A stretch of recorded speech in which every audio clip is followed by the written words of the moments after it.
Assalamualaikum warahmatullahi wabarakatuh. Perkenalkan, kami dari kelompok 1.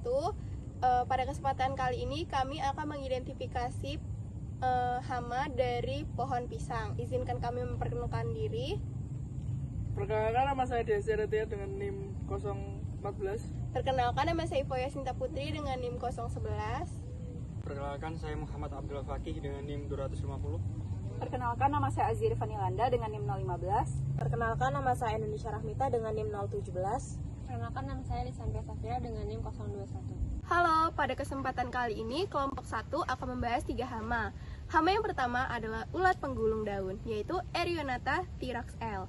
Jadi, larvanya ini akan menetas, lalu akan makan pada daun pisang, lalu akan membuat sebuah gulungan pada pohon pisang. Lalu siklus hidupnya ini terjadi di dalam pada gulungan daun yang telah dibuat. Lalu kerusakannya ini akan mengganggu pada proses fotosintesis. Nah, cara pengendaliannya itu ada menggunakan pemangkasan, yaitu lalu dibakar, lalu juga ada penyemprotan dengan insektisida berbahan aktif. Lalu ada insektisida secara sistemik yang akan lebih efektif mengingat daun ini tuh mengingat dari ulat ini tuh tersembunyi di dalam daun.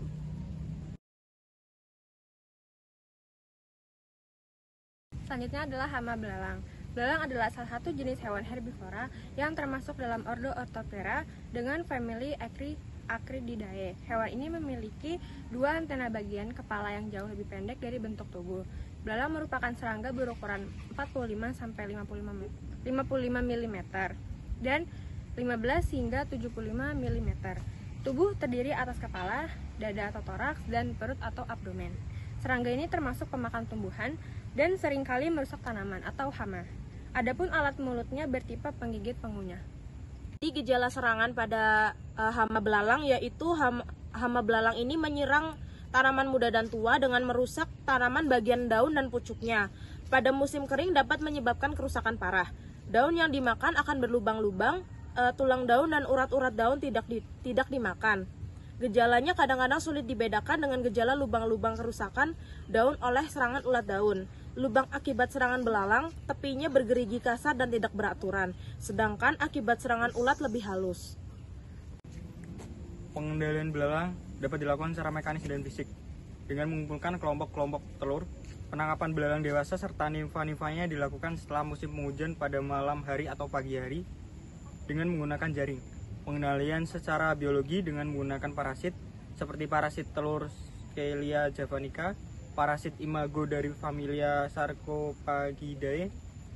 Pengendalian dengan menggunakan predator seperti burung pemakan serangga. Pengendalian dengan penyemprotan pestisida disesuaikan dengan rekomendasi untuk hama belalang. Bekicot atau yang disebut dengan nama latin Achatina fulica termasuk keong darat yang pada umumnya mempunyai kebiasaan hidup di tempat lembab dan aktif di malam hari atau yang biasa kita sebut dengan nokturnal. Sifat nokturnal bekicot bukan semata-mata ditentukan oleh faktor gelap di waktu malam, tetapi ditentukan oleh faktor suhu dan kelembapan lingkungannya. Di waktu siang setelah hujan, banyak ditemukan bekicot berkeliaran di mana-mana. Kerusakan yang ditimbulkan akibat serangan siput cukup besar. Akar-akar muda, tunas baru, dan kuncup bunga adalah makanan paling lezat bagi siput ini. Pengendalian dapat dilakukan dengan predator siput, yaitu Gonakis sp, Euglandina sp, Lampoporus sp, dan bakteri Aeromonas liquefascisus. Keong besar atau keong kecil dengan mudah dapat ditangkap pada malam hari dan dimusnahkan. Dengan membersihkan sampah dan gulma, maka keong tidak mempunyai kesempatan untuk bersarang dan bersembunyi. Identifikasi hama pada pisang. Pada kesempatan kali ini, kelompok 1 akan menjelaskan intensitas kerusakan tanaman pisang, yaitu untuk ulat penggulung daun. Untuk rumusnya adalah sama dengan N kecil dibagi N besar dikali 100%. N kecil adalah tanaman yang terserang hama, dan N besar adalah jumlah sampel tanaman. Intensitas serangan hama ulat penggulung daun. Diketahui tanaman yang terserang hama sama dengan 4 dan jumlah sampel tanaman sama dengan 36. Jadi intensitas serangan sama dengan 4/36 dikali 100% dan mendapatkan hasil 0,11%. Berdasarkan intensitas serangan hama oleh ulat penggulung daun di kebun Wedo Martani, artinya hanya sebagian kecil yang mengalami kerusakan akibat terserang hama. Itulah video dari kami. Terima kasih.